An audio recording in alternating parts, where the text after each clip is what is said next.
Good morning. Today I am going to discuss about another important topic, ascending tracts of spinal cord. Again a very important essay question, ascending tracts of spinal cord. So as the name suggests, ascending tract. So ascending means coming from below to above. Now let us go to our topic. As I told, ascending tracts. So it is going to come from below to above. So over here I will be drawing spinal cord. So just with my diagrams.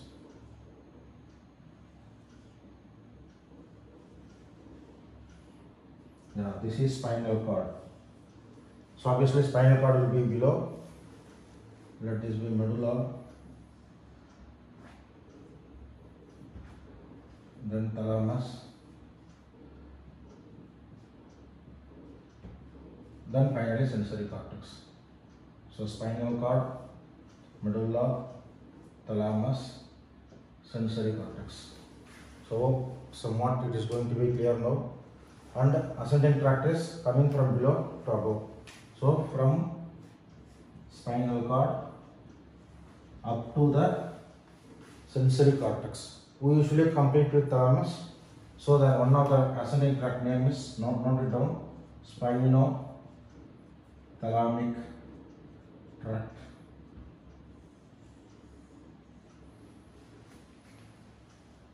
Yeah, before going to that very important thing, note it down.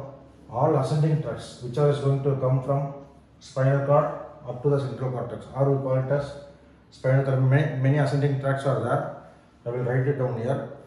All ascending tracts are sensory in origin.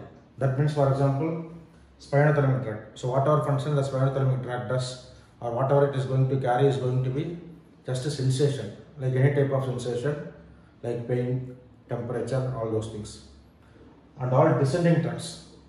So now, it's based on the diagram, you can tell the descending tract, which will be starting from the, when it is motor cortex. From the motor cortex down to the spinal cord. We call it as corticospinal tract. So this is ascending tract, which is going above, and corticospinal from motor cortex down to the spinal cord is descending. I put a downward arrow. And again remember, all the ascending tracts are sensory in origin. So if anyone asks what will be the function of spinothalamic tract, it will be carrying some of the sensations like pain, temperature, like that. What is the function of corticospinal tract means? It is motor in activity, like muscle contraction. In last video I was discussing about upper motor neuron. So I hope you remember. You can type in the comment box also. Now coming back to the class. So ascending tracts of the spinal cord. So they are, first note it down, sensory in origin. It has no relation with motor activity. So various sensations. It is divided into dorsal column, anterolateral pathway or anterolateral tract. So again repeat, ascending tracts of spinal cord are divided into dorsal column and anterolateral pathway. So each will be carrying some sensations. This anterolateral is divided into anterior spinothalamic tract and lateral spinothalamic tract. So anterolateral pathway is divided into anterior spinothalamic tract and lateral spinothalamic tract. Now we are entering into a very important topic, the sensations which I am telling. So this lateral spinothalamic tract will be carrying pain, temperature. Note it down.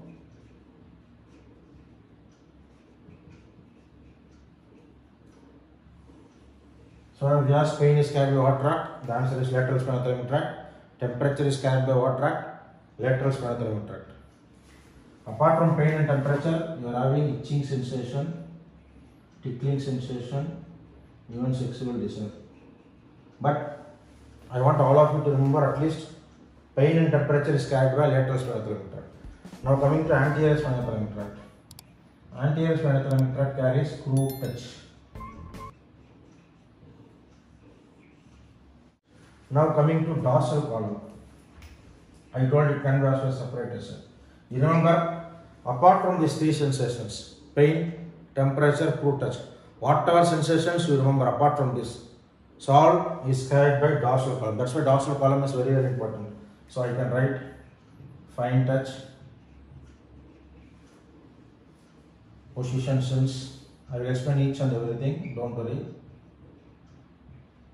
Vibration, 2-point discrimination,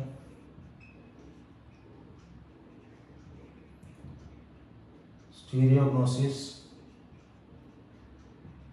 proprioception. So all these sensations are carried by dorsal column. For example, if any MCQ is asked, proprioception is carried by what ascending tract?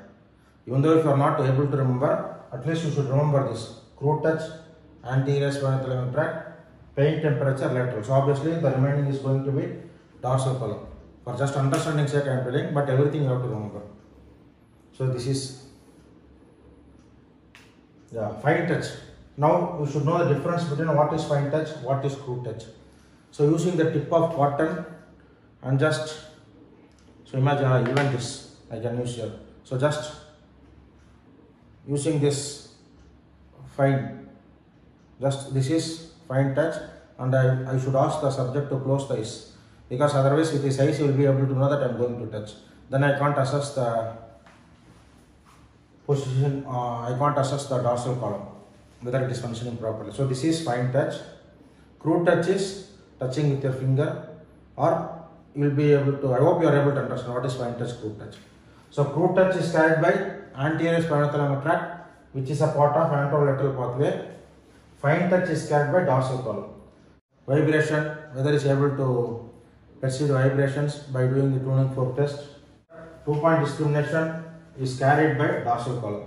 Vibration, the tuning fork where you use and keep over any bony prominence and check for vibration, that is carried by dorsal column. Stereognosis. So what is stereognosis is nothing but the ability to identify the known objects with eyes closed. For example, I know that this is marker, so the subject I will tell, if I give this is a marker. If I give this is a mic cover. So like that I will inform the subject prior, and I will give them I will ask him to close the eyes and give this object, and he will be able to identify that this is a marker. So ability to identify the known objects with eyes closed, that is called stereognosis, and that is carried by dorsal column. Proprioception is again joint position. So for example, if I am asking the subject to close the eyes and do this is flexion, this is extension, that he should be able to know what movement I am doing, whether flexion or extension, that is proprioception.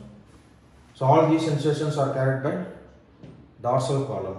Friend is touching my hand like this. So what sensation is this? This is crude touch. So crude touch is carried by anterior spinothalamic tract. So this crude touch will be sensed by the sensory cortex, area 3, 1, 2. How the 3, 1, 2, that area is sensing this crude touch by anterior spinothalamic tract. Once you feel the crude touch, you will make some response. That response is made by descending tract. So I am telling the link between ascending tract or descending tract. Other example I can take. For example, I am pricking with a pin. So imagine this is a pin. So I am pricking. So what I will feel the pain sensation. So when I use a pin to prick, what happens? The receptors for pain are stimulated like free nerve endings. Then because of that, spinothalamic tract, lateral spinothalamic tract, that is activated, and the sensory cortex, because of that, you will be able to feel the pain, that pricking. And once you feel the pain, the corticospinal tract, the descending tract will be activated, and some action you will be doing. So descending tract is motor, I told. So I will move the hand to move away from the pricking object. That moving away is motor. So that is done by motor cortex. Feeling of the pain sensation is ascending tract. That is sensory cortex. So now we are going to discuss about dorsal column. itself can be asked as a separate essay question. And dorsal column is a type of ascending tract. As I mentioned, all ascending tracts are sensory. So all sensations are carried through ascending tracts. Pain and temperature is carried by lateral spinothalamic tract. Crude touch, this touching with the fingers or what? Crude touch is carried by anterior spinothalamic tract. All the remaining sensations is carried by dorsal column. So all remaining sensations means fine touch, 2-point discrimination, tactile localization, vibration, stereogenesis. So this is revision. Just now I explained all those things. So one example I will take. Now I am going to tell about dorsal column. So I will take an example of fine touch.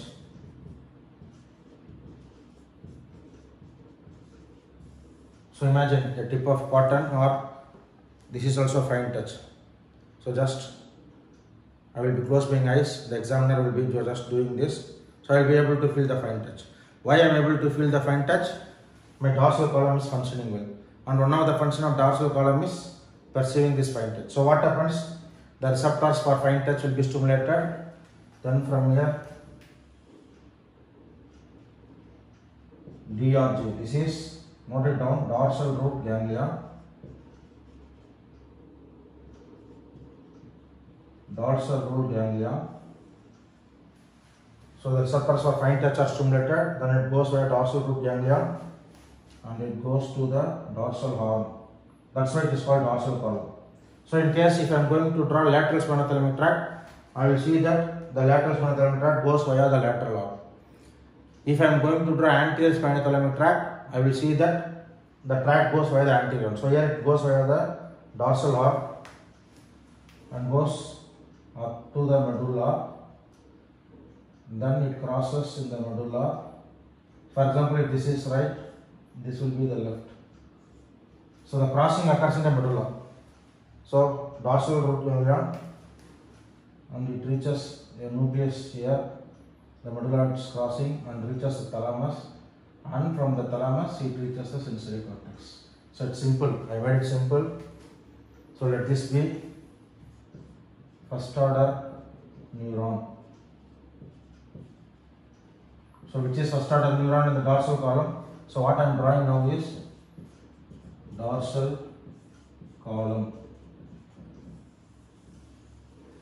So which is first order neuron?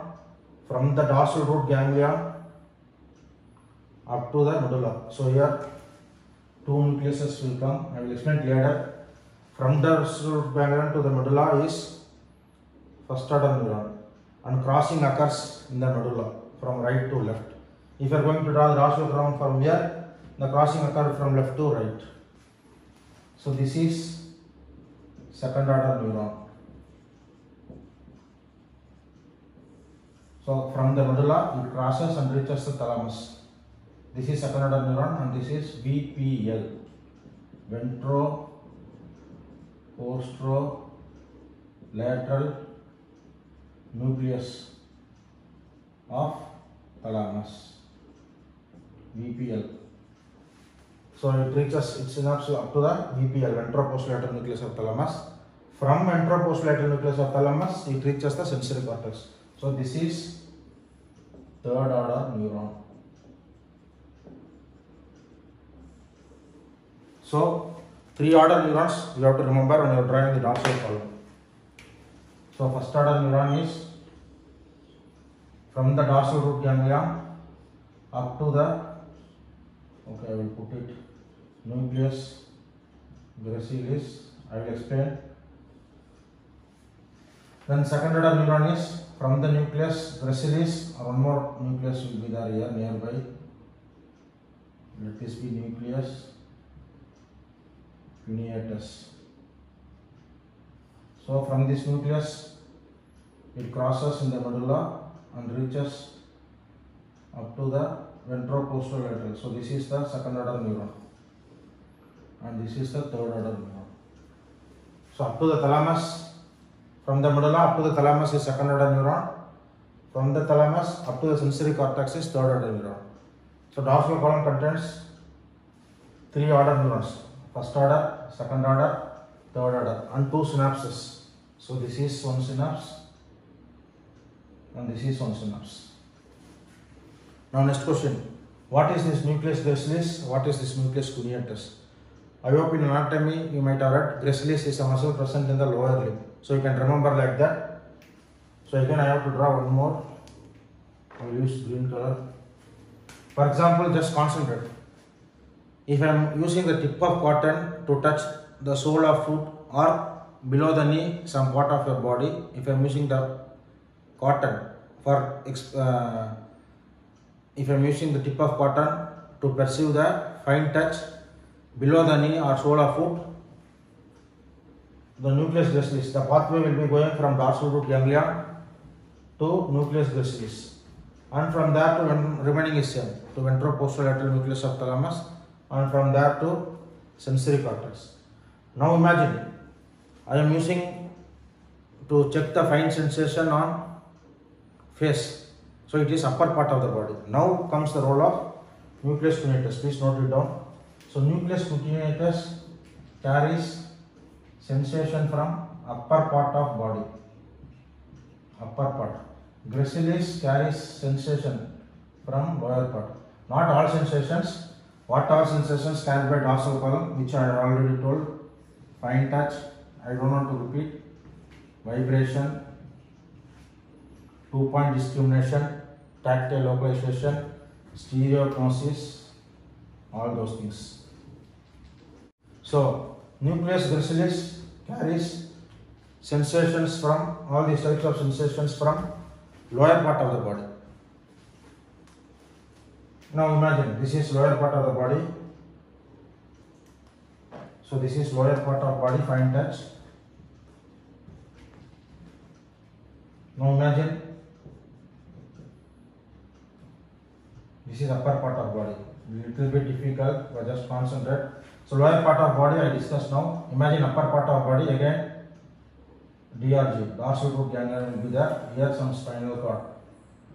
Just for understanding, it will come to the spinal cord, then goes to the middle. So this is upper part of body, this is lower part of body. Simple. So little bit concentrate.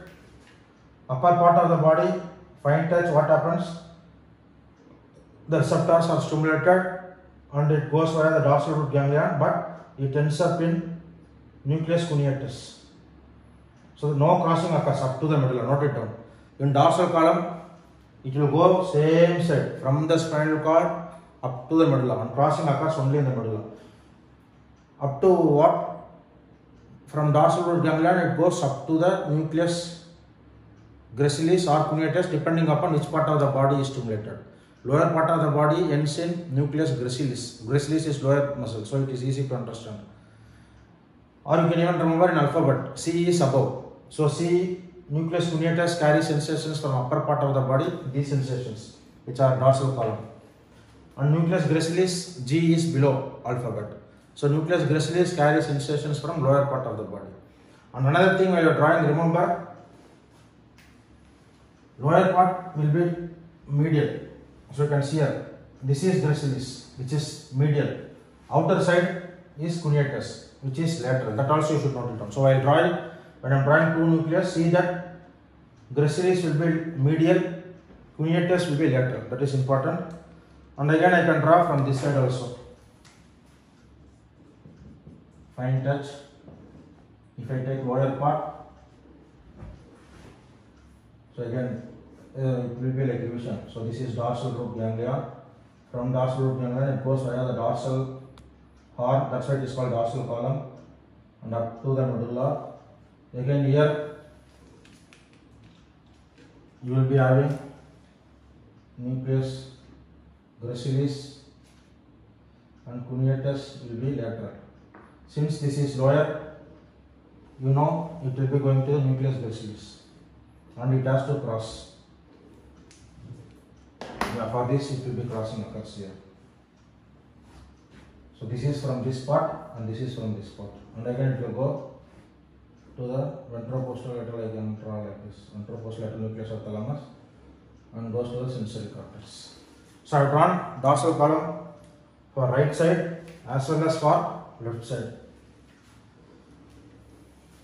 Now next question. Yeah, the crossing occurs here. This is called decussation.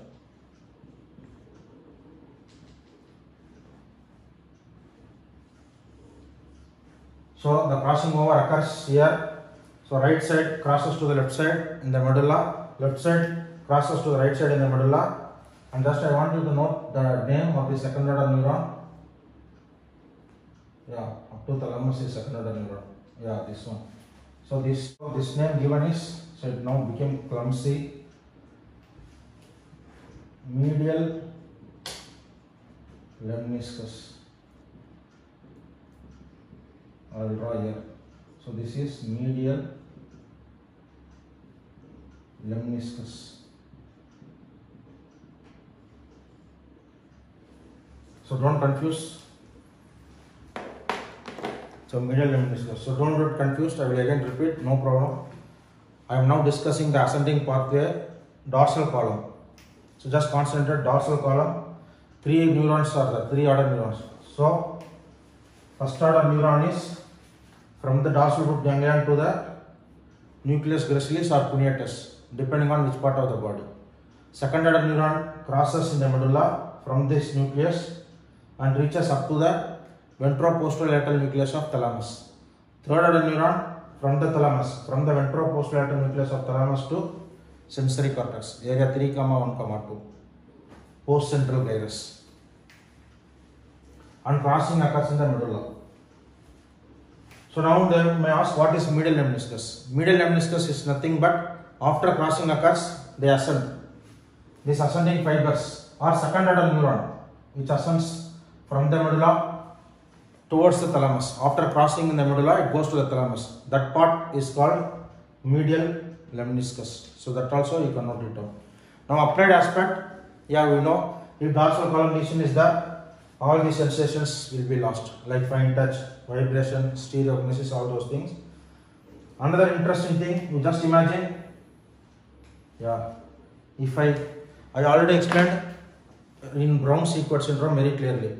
If you have not watched that, try to watch that video also on Brown-Sequard syndrome. Imagine, yeah, I am cutting here. So this is right side, I already told. So when there is lesion of the dorsal column here, what will happen? Right side will be affected. Left side is normal. So you can see the diagram very clearly. There is no black color coming from here in crossing all those things. So right side will be affected. But if I am cutting here, which will be affected? Just concentrate. If I cut here, same side is affected. If I cut the, or what I want to tell is, if the lesion is below the medulla, so this is right side, I am cutting the dorsal column below the medulla. So which is affected? Same side will be affected. Here it is, same side.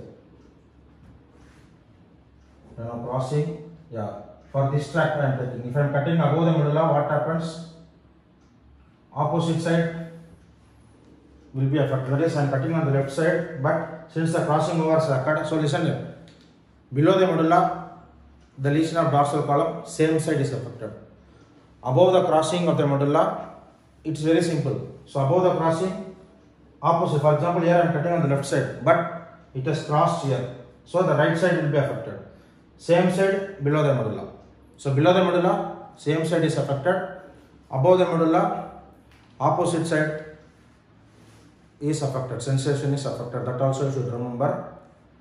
So yeah, summary finally, I discussed today about ascending tracts. So all ascending tracts are sensory, all descending tracts are motor. So realizing that whether it is fine touch or crude touch or superficial pain or deep pain or feeling the vibrations, all those things are carried by ascending tracts. The response which we get after pricking, you want to remove the hand away or you have to take the hand above, that is done by descending tracts. And ascending tracts, we saw the types: dorsal column and anterolateral column. Anterolateral column is divided into anterior spinothalamic tract and lateral spinothalamic tract. Today I have discussed only about dorsal column. Just make it simple. Three neurons, three order neurons, from dorsal root ganglion up to the nucleus gracilis or nucleus cuneatus, which is present in the medulla. Yeah, I forgot very important thing. this one which comes up to this, for example this one and this one, yeah, this one and this one, this is called as fasciculus gracilis, this is called as fasciculus cuneatus. So fasciculus cuneatus, which is carrying the fibers from the upper part of the body, will be lateral, and fasciculus gracilis, FG. So FG, fasciculus gracilis, the bundle of fibers carried, ends up in nucleus gracilis, and fasciculus cuneatus ends up in nucleus cuneatus. So very simple. So questions can be asked. Dorsal column also, you have to write the entire thing. We just explain in detail about fasciculus gracilis and its functions also. You may have to, so the name can be asked in a different way. So don't think fasciculus gracilis means it is very difficult. Fasciculus gracilis is the continuation of the fibers from the dorsal root ganglion up to the nucleus gracilis. And medial lemniscus is after crossing occurs in the medulla, the upward movement up to the thalamus, that is medial lemniscus. So that also you should note it down. So various terminologies we have discussed. So if you are not able to understand, go through the video once again, second time, so that it will be easy to understand. You trace the path, a lower part fine touch, it is going up to the medulla as the fasciculus gracilis and ends in nucleus gracilis, but it crosses here. So when I cut here, I am cutting on the left side, but the sensation lost is on the right side. So above the medulla, opposite side sensation is lost. Below the medulla, same side sensation is. That's what I want you to understand. In next class, I will discuss on another ascending tract which you have left out, anterolateral. So that will be discussed in next class. So thank you for watching this video. We will see you in next video on anterolateral system. Thank you.